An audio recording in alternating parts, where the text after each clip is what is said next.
Hayamin Ethmatesha Yehuda Tehila Yahweh Ben Yahweh. Good morning, family. My name is Achazyah Yisrael, and I exist from the tribe of Yehuda. Praise Yahweh, and praise Yahweh Ben Yahweh. I wanted to talk about Proverbs and the hidden meaning behind the word Proverbs. As well, we'll take a look at a few scriptures in this class here this morning. Proverbs is the euphoric process for character. Proverbs from the Hebrew reference 4911, it is Masal, Masal, Mem Sin Lamed, and it's denominatively from the reference H4912, which means to liken. Transitively, meaning coming across, right? To use in a figurative language of an allegory, an adage, song, or the like. It means to resemble, be like, come like, become of, compare, use, proverb. But in the original sense of superiority in mental actions, it's the pithy maximum, which is the metaphorical nature, simile, byword, parable, to rule, dominion, half dominion, governor, indeed reign, and bear to rule. It's to have power. Now, adage in the Roget's Nuthosaurus, it is usual, pithy, and familiar statements expressing an observation or principle generally accepted as wise or true. So, adage is being descriptively defined as the whole book of Proverbs, which is generally accepted as wise or true. Allegory from the New Unger's Bible Dictionary, copyright 1957, means to express or explain one thing under the image of another, since it contains its interpretation within itself. The real object of the allegory is to convey a moral truth. Every allegory is a kind of parable containing a statement of a few simple facts. Denominative from the American Heritage Dictionary, copyright 1982, is giving or constituting a name, designation. Transitive from the American Heritage Dictionary is expressing an action that is carried from subject to object. Now, subject to object, right? When you're thinking about something subjectively, it's having to do with the mind. When you're thinking something of objectively, it's having to do with your actions. Okay? So it's requiring a direct action to complete its meaning. This right here is like an equation, and you must have two in order to get the third term. Now, the object in the American Heritage Dictionary is to feel adverse to, to express disapproval of something or something perceptible, especially to the senses of vision or touch, a focus of attention, feeling, thought, or action, something intelligible or perceptible by the mind. It is the purpose in which you aim your attention, you strive for a goal of a specific action or effort. The subject is under the power or the authority of another. It's disposed, contingent, or dependent. a person or thing concerning which something is said or done, which is the basis for action or the cause to experience something. Now, as I stated, this is like an equation. Shalom, how everybody doing today? Now, the equation is the act of equating or making equally balanced state dealing with our equilibrium and expression or proposition of something, which is you're proposing something, right? After the algebraic equation, which then we are asserting the equality of two quantities, which these two quantities are our subject plus our object, which is a mathematical statement that is both expressions are equal. And it is either an identity in which the variables can assume any value, or a conditional equation in which the variable have only one certain values, like its roots, background, lineage, birthplace, origins, race, descendants, and genealogy, right? So now we look at the rule of three. The rule of three states that if two ratios, which we do have, right, the subject and the object, are equal, then the denominator of the second equal is numerator is times the reciprocal of the first ratio. An example of this is two values of subjects are given and one object is known. To get the fourth term, you must find the unknown term. So we'll have the unknown term equals the subject times the objective divided by the other subject in order to get the fourth term. So, for instance, the subject is Israel, the object is slavery. And when trying to see the end result, we need the third term. Now, Judah times 400 years of slavery, we can add that third term of the next required um, objective to get us to rulership, and that is the coming of the Messiah.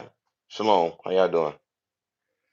So Yahweh ben Yahweh, so it's going to be Judah times 400 years slavery divided by Yahweh ben Yahweh, which will equal this rulership. So the subject is identifying, and the object, which is the conditional equation, will get us that third term. So before we can transpire or transist from this low class of identity, this low class of ignorance, then we needed that next piece of this equation, right, to help us become better intellectually, to help us gain understanding, to help us get to that next stage so that we can start our process of exiting the American mindset and returning back into our actual identity, right? So the proof from the American Heritage Dictionary is this: it is something that establishes the truth or the validity of, which is by then the presentation of argument or evidence, and is to establish the authority or the authenticity of a will, and is to determine the quality of by testing, trying out, experiencing, and undergoing something.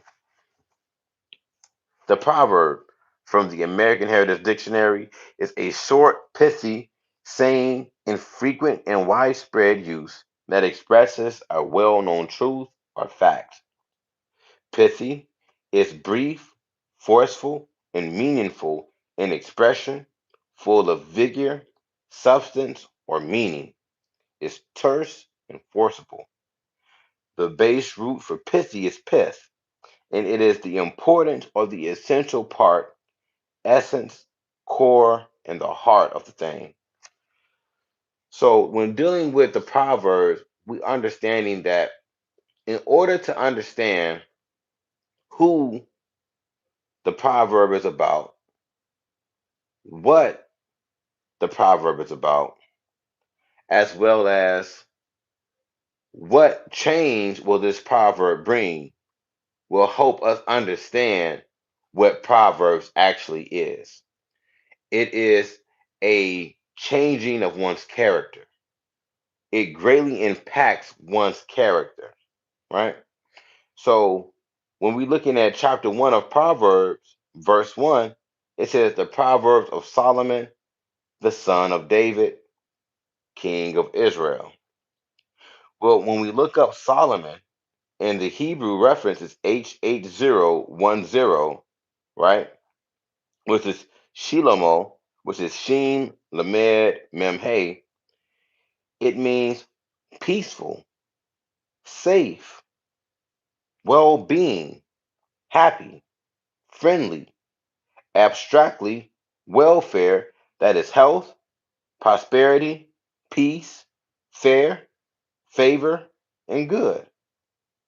When we look at the reference H7999 that goes with Shalomo or Solomon, it tells us that it's Salem, Sin Lamed Memsophi, and it means to be safe in mind, body, and estate.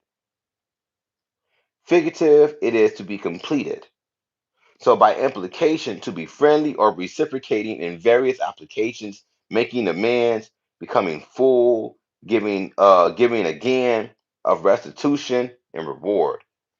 So, the book of Proverbs is helping us understand that if we can get to the point of transition from the state that you're in today to a better state tomorrow, then Yahweh will bless you with safekeeping. He will bless your well being. He will bless you to have good favor. He will bless you to be prosperous, right? And that's Proverbs 10:22. The law of the Lord Yahweh make you rich, and he adds no sorrow with it. That's dealing with your estate. So we see the importance of the Proverbs, of understanding the dark sayings, understanding the hard questions, understanding the importance to wanting to change your character is very important if you are wanting to receive the blessings. To do that, like it says, you must first try out. Literally, it says to try out. You have to try. The welfare is health, happiness, and general well-being of prosperity. The reciprocation of it all is the giving and taking mutually. Mutual is having the same relationship each to the other, meaning we should have the one love, one mind, one God, one action towards all. One God, one mind, one love, one action. And if we do this, then we become in a mutual relationship with everyone we meet with love and happiness in our heart because you just want the best thing and the good things to happen to the people you come in contact with, you know. But that comes with truth. That comes with dealing with truth. And sometimes truth comes to it comes to you in a pithy momentum, which is brief and forceful, and the forcefulness causes you to feel probably uncomfortable, but it requires you to come to an awareness that, hey, the things that I may have been taught about God may be wrong, or the things that I may have been taught about the Hebrew Israelites may be wrong, or the things I may have been told about the chosen people may be wrong. So instead of dodging this truth and just disregarding it because it's not something you was taught in churchianity, instead of doing that, you can take that feeling of being forced into feeling this type of way and looking at the meaningful expression behind it or the substance, which is the body behind it, and then do some research, right? Look some things up. It never hurts to look anything up. That's why the Bible tells us to study, to show ourselves approved, so that we can be rightly dividing the word of truth, separating the falsehood from the truth. so that then that feeling of pithy, right? We understand that it's really just about the pith, the importance of the essential parts and the essence and the core of the truth that's going to help restore us or even bring us closer together. Mutual, right? Now, what's mutual? It's having the same relationship. Full is the containing all that is normal or possible, complete in every particular way. It is being at the peak of development, maturity, totally qualified. So this sounds like becoming able. When we become able, we become totally qualified.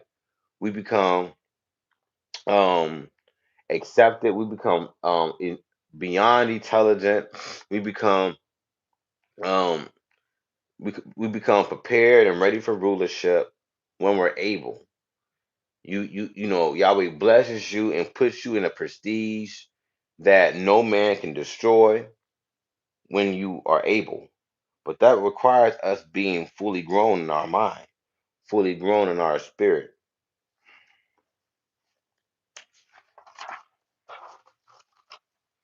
Proverbs chapter 1, verse 2. To know wisdom and instruction. See, look, now we got two more subjects right here. Wisdom and understanding is to perceive the words of understanding.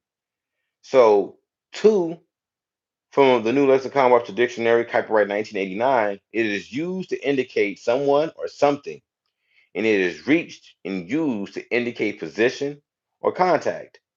It's used to indicate a result, which is used to indicate an object of a right or claim with the respect to the subject of criticism. So then we have an object plus a subject or two subjects will get us our fourth term. Because for one, we have wisdom, instruction. These are subjective things because these require you to have understanding. And then once we have that, we get understanding to where we can perform a certain action. Praise Yahweh. Now, to know is from the Hebrew reference number 3045, which is properly to ascertain by seeing, used in a figurative, literal, euphemistic, inferential, including the observation, care, recognition, in the causative sense of instructions, designations, and punishments. So to know is yada, right? You, the list, in, yada. And again, that is to recognize consistently means to have a cause to bring across something, right? That if I don't do this, there's punishments. If I do this, I show forth discernment and I can reap reward. A certain is the discover through the examination or the experimentation to make certain and definite. It's to help us decide, which means comes to a conclusion, deduction, inference, consequence, corollary, or induction. It's to help us make sure. It is the deduction, the inference, the consequence. I'm sorry, make sure is to make no doubt, make no mistake, erase all doubt, and ensure to certify. So that's what happens when we start to receive understanding, right? It makes us have no doubt that what we have found in our evidence is true. It makes us move with no mistake of our transitioning from the falsehood to the truth. Praise Yahweh. And then it erases all doubts, which then certify your in the process of Psalms, you know, uh, of Psalms 19:7. The law of the Lord Yahweh, you know, converts the soul. The testimony of the Lord Yahweh maketh wise and simple. because now you're able to understand and to receive the information from Yahweh ben Yahweh as you do your research and you use the compare analytical, investigative sense of, okay, what did Yahweh ben Yahweh come to do? Are the black people truly Israelites? What does the Bible say about this? What does history say about this? And then you start to look and you find out that in Lamentations, right? Let's just go over here real quick. Lamentations, the Holy Bible,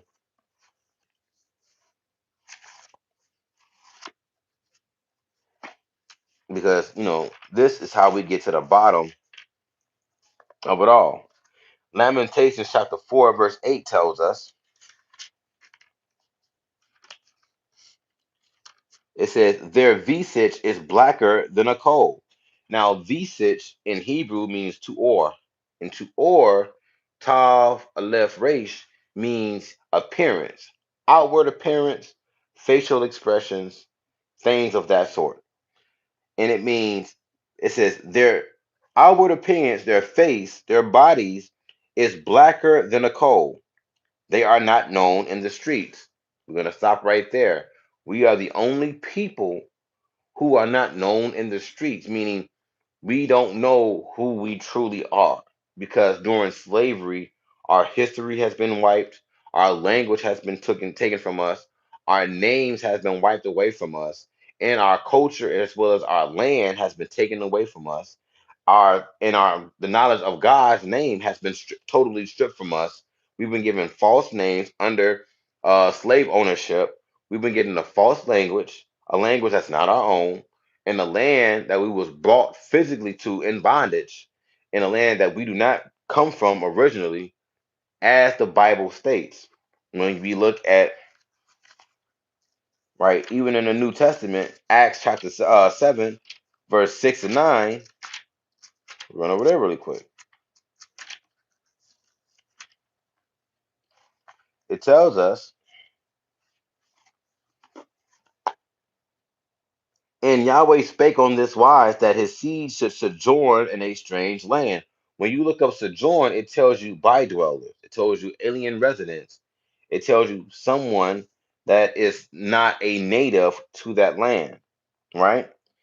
And it says we should sojourn, be by dwellers and aliens in a strange land, and that the people that should bring us there shall bring us into bondage, and then entreat us evil for 400 years.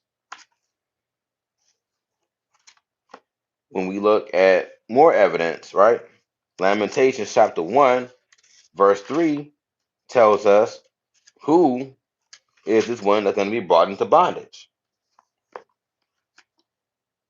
Judah is gone into captivity because of affliction and because of great servitude. She dwelleth among the heathen, and she findeth no rest. All her persecutors overtook her between the straits. So we find out Judah is the one that is going into this captivity. We find out in Lamentations 4:8 that Judah is described of bodily appearances of being blacker than a coal. Black people. If you've seen any of my shorts, I have one that proves that Simon in Luke 23, verse 26, was compared to being North African. And when looking up these definitions, it tells you an African or a person who comes from the ancestry of Africa. And it broke it back down to Afro American and African American and Negro.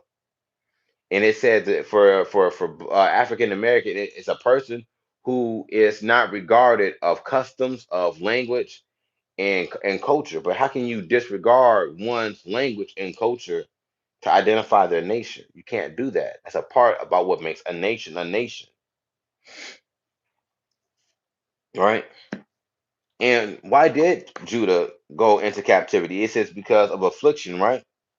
Well, that and the lack of knowledge of who we are and the lack of knowledge of who Yahweh is what got us into captivity, right? And we look at that at Isaiah 5:13. Isaiah 5:13. Therefore, my people are going into captivity because they have no knowledge. And their honorable men are famished, and their multitude dried up with thirst. And then we take a look at Hosea 4:6, and it tells you again, my people are destroyed for lack of knowledge. So when we don't have the knowledge of our true history, when we don't have the knowledge of our true name, when we don't have the knowledge, praise Yahweh, when we don't have the knowledge of our culture, when we don't have the knowledge of our language, then people are allowed to reign over us because we are still walking around in an unconscious state. And this is why many people view us as a low IQ people because we act in a manner of insanity. Did you know that a definition of perfect, meaning it means to have your right mind? So when anyone is not perfect, then conclusively, that means that person is not in their right mind. We need our right mind back. But in order to achieve that, it requires you to go through an uncomfortable metamorphosis. But it is a necessary metamorphosis that will, at the end result, exalt you to levels of esteem in the public that you never thought possible before. Now, is the esteem the only important reason? Absolutely not. But it will help also bring a reconciled relationship between us and Yahweh being Yahweh forever because we have become a people of unity. We have become a people who before Yahweh ben Yahweh was not a people and had no mercy. But after Yahweh ben Yahweh came and led the most successful Hebrew Israelite group ever to walk this earth because he is the key of restoring us by his teachings, his word, that's all from the Bible and helping us understand the connection between us and the people of the Old Testament, showing us proof and teaching you how to study and teaching you the importance of getting your researching tools, your Bibles, your dictionaries, your concordances, your thesauruses, your synonym finders, looking at maps, understanding linguistics, understanding, the hard questions and the dark sayings of the Bible, then we can find forth that connection because it's all right there. The truth will be the truth. It is what it is. Then we can say for a certain that we have discovered the truth through our examination as well as the experimentation. And now we are certain who, what, when, why, and how of our true history. Praise Yahweh, right? And then you can make an educated choice because you can decide with moral intent instead of irrationality. You can be rational about your choice, right? Prove from the Roget's International Thesaurus, which is again like synonym finders, which means demonstrate, show, afford proof, prove to be, prove true, settle something, bring home to, and nail down. Now, study from the dictionary.com is application of the mind of the acquisition of knowledge, such as by reading, investigation, or reflection. It is the cultivation of a particular branch of learning, like science or art or something, which then the minds or everything that you have found will be applied to. It is the research or the detailed examination as well as the analysis of a subject, phenomenons, the objection of endeavorment as well as assiduous effort. It is the cultivation, which means the culture of refinement. Cultivated is to prepare and work on, like how farmers cultivate their land in order to start to get ready for the process of planting new seed, watering, tending, so that then they can have a crop, so too you must start to prepare the soil of your mind, to prepare yourselves to work on your spirit in order to raise up from the entrapment of the capsule seed and being able to break up through the soil, right? And develop into a beautiful crop and not a horrible tear. Or it means to improve one by education of training and devoting oneself.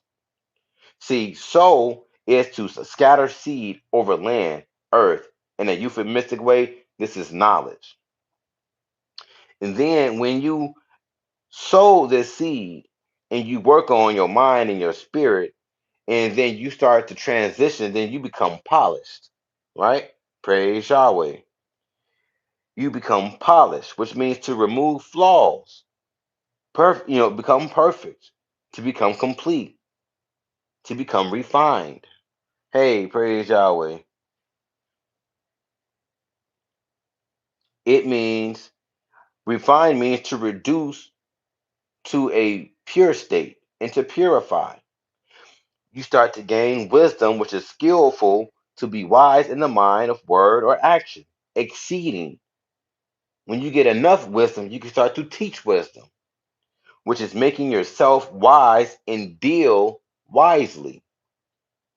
Then you can exceed, which is to be greater than, surpassing others, going beyond the limits of thoughts, becoming, in some eyes, you will be looking as an extremist because you show forth extraordinary advancements of your wisdom, knowledge, and understanding, which goes with degrees. Now, I'm not talking about masonry, like degrees, but I'm just talking about a degree is something that it shows forth progression, like a step of steps or knowledge. You become excelled, which is to be better than and to surpass your old self and your old lifestyle and to be able to help others do the same. Praise Yahweh. I appreciate you, brother. Yahweh's final product, exactly. You become the final product of Yahweh by doing these processes of understanding the importance of the Proverbs. Exactly, brother. Heck yeah. Instruction is the chastisement. See, a lot of people don't want to be perfect because they don't want to chastise themselves because it makes them feel bad about themselves. But it's a part of the process. It's how you encourage yourself to keep the hard work going, to understand you will get to that new version of yourself, but it just comes with time, patience, kindness to yourself, and understanding the importance of the reward and the accepting, right, of the purity. You're gonna have to shed your skin. You're gonna have to shed that figurative mask off your face. You're gonna have to yank it off and deal with things that you haven't dealt with in such matter. Before I met Yahweh, I used to smoke, right? We all probably used to smoke. But I used to smoke to deal with my problems. But when I met Yahweh and I stopped smoking, it at first it felt extremely difficult to deal with even the smallest problems. Let alone the bigger problems that came in life. When it comes down to transitioning and you started to be spiritually attacked because it's Satan trying to keep you in that low-minded state. I came to realize the longer I practice, soberness, the easier it was actually to deal with problems in a calm state, in an intelligent state, and not make bad choices, but make better choices. Understanding that, if someone give you two choices, between stupid and dumb, you can always choose the third choice, which is not choosing those two. You know what I'm saying? And taking yourself out of that equation. Praise Yahweh. So the instruction comes with chastisement, reproofing yourself, warning yourself, practicing restraint, which is control or discipline, keeping yourself in bond, checking upon yourself, correcting yourself, showing forth the doctrine of this is why I'm doing this because I believe in the process, rebuking others that try to enforce negative aspirations upon you. And it comes with literal blows. And as well, and sometimes these blows may come in figurative words, but you will feel them like impacts of a fist because it be the people closest to you. It may be a family member saying, "Oh, you changed." Before you became this person following. They always don't want to get disrespectful. Following this man, he warping your mind. What to be better? He's helped. I've become more intelligent. I've become more calm. I've become more successful. I bought my house in 2020. I got a two-bedroom house, two bedroom, three bath, three bedroom, a two-story, three bedroom, right? Two full bathrooms and then a half bathroom, right? 1,500 square feet. I bought this house when I was working at this pool company, making $13 an hour. Most people can't even buy a house right now, let alone even then with 16, $18 an hour. But because I was showing forth steady progression, Yahweh blessed me to get this house. And when I got it, my realtor at the time told me, he said, "Man, y'all got the house at the perfect time." I said, "Why?" He said, "Because literally, once y'all bought your house, the prices went up, the taxes went up, this and that went up." He's like, "Y'all literally could not have gotten your house at the perfect time." All Yahweh, all Yahweh. And I'm thankful for my home that I have currently right now, my temporary abode by being in America or Egypt, America. I'm grateful for my tent of booth that I have called a home. And saying that, my mom, she used to always say, "Man, you so lucky. You always get this. You always, this man, you lucky. You lucky." And I said, "No, I'm not lucky. I just believe in the process. I just believe in Yahweh. I just believe in Yahweh being Yahweh." And she's a Jehovah Witness or whatever. And I try to tell her, like, "Mom, look up this name. Look up Jehovah. It will tell you from the Britannica resources as well as any other resources you look up that the name Jehovah is an artificial Latinized name. It is not Hebrew. That is a erroneous, bogus title." And being underneath that, the dogma of that religion, praise Yahweh. Heck yeah, brother Shimio. I appreciate your comments, brother. You know, by her being under that dogma, she can't accept the truth, and she talks slick about it. And then a lot of bad things happen to her because of her mouth, and she talks bad about you know uh my lifestyle and my choices just to try to duplicate it when someone from her congregation does it.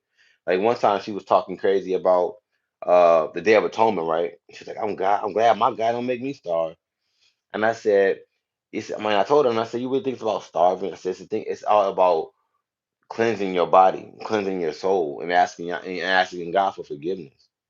"Well, you weird for fasting. You weird."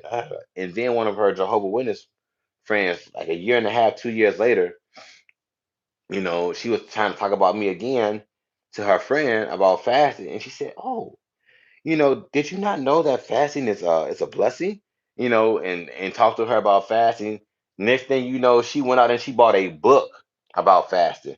And when I seen her that weekend, she was like, "Oh, I love fasting. I love fasting. I even bought a book." And I looked at her like this, and I said, "You bought a book?" I said, "But 2 years ago, you made fun of me for fasting." Now, this was just 2 years ago that she brought this up to her friend, but I've been fasting for the Day of Atonement for more than 6 years, 7 years now on this adventure that I've been on with Yahweh. And I was like, wow, I'm like, so it just took somebody else to say it for it to be normal. But when I said it, I was crazy. And, but like Yahweh Ben Yahweh said, your mother, your father, your brother, your sister, your friends, your cousins, your coworkers, a stranger on the street, they'll all be He said it seems like we all go through that. Yep, same process with our family. Absolutely. You know, it's crazy. It's mind blowing. But like Yahweh Ben Yahweh said, all of those people will be your snake sometime. You know, they'll all be your snake sometime. And that's how you know you're making the right choices. Because then men shall revile you and say evil things about you for Yahweh's name's sake. Because you're trying to save your soul and they don't care nothing about theirs. But all of a sudden, you know, they got nothing but time to talk about you and yours and what you're trying to do for yourself. You're trying to better yourself. You're trying to restore yourself. You're trying to save yourself. You're trying to save your kids. You know, you want to have eternal bliss and salvation with your family, with your children, your wife, your husband, and all of this stuff, whoever you are out there, and you getting made fun of. But guess what? They did the same thing to the prophets. They did the same thing. Matthew chapter 5, right? Verse 10, 11, and 12. And we'll read verse 16 as well. Blessed are they which are persecuted for righteousness' sake. And there is there, and it says, Blessed are they which are persecuted for righteousness' sake, for theirs is the kingdom of heaven. Blessed are ye when men shall revile you, persecute you, and shall say all manners of evil against you falsely for my sake. Don't feel bad. Rejoice and be exceeding glad, for great is your reward in heaven. For so persecuted they the prophets which were before you. Verse 16.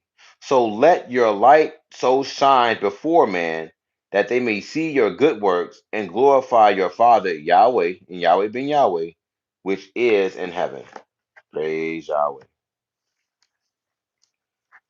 So it just comes with it. It just comes with it, family. But that's how you know you on the right path. This path is not for the weak of mind. This path is not for the fractured spirit. But this path is for those who are tired of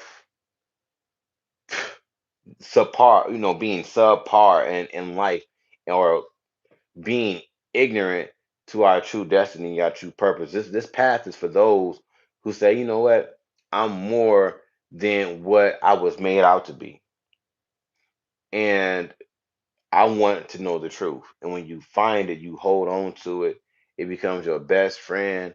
It becomes more important than gold and more sweeter than honey, because you can say with great discernment, and as well as uh, with great encouragement to others, that hey, I know that I'm the Hebrew Israelite of the Bible. I know that God name is Yahweh. I know the Messiah, who is Yahweh in the flesh as the Son, is named Yahweh. I know my purpose as becoming the royal priesthood, right? You said, brother, you said the servant's not greater than it. Exactly. Exactly. And that brings us to Romans chapter 8. We can read verse 14, 15, 16, and as well as in 17. Let's just run over there real quick. You is not lying, brother. You is not lying. You is not greater. And the Bible speaks on, if you are willing. Let's just go over there real quick. I don't want to give it to you from my head. I want to give it to you from the word. Praise Yahweh. Romans chapter 8. Check this out. For as many as are led by the Spirit of Yahweh, they are the sons of Yahweh. For ye have not received the spirit of bondage again to fear, but ye have received the spirit of adoption, wherefore, right? Whereby we cry, Abba, Father, Yahweh. The Spirit itself beareth witness with our spirit that we are the children of God Yahweh. And if children, then heirs, and heirs of God Yahweh, and joint heirs with the Mashiach, Yahweh ben Yahweh. If so be that we suffer with him, that we may also be glorified together. Praise Yahweh. Here it is. Absolutely right, brother. You know, chastise is to purify and chase, becoming virtuous, right? Chase is morally pure in thought and conduct, decent and modest. So, understanding the proverb, it means to become similar in character.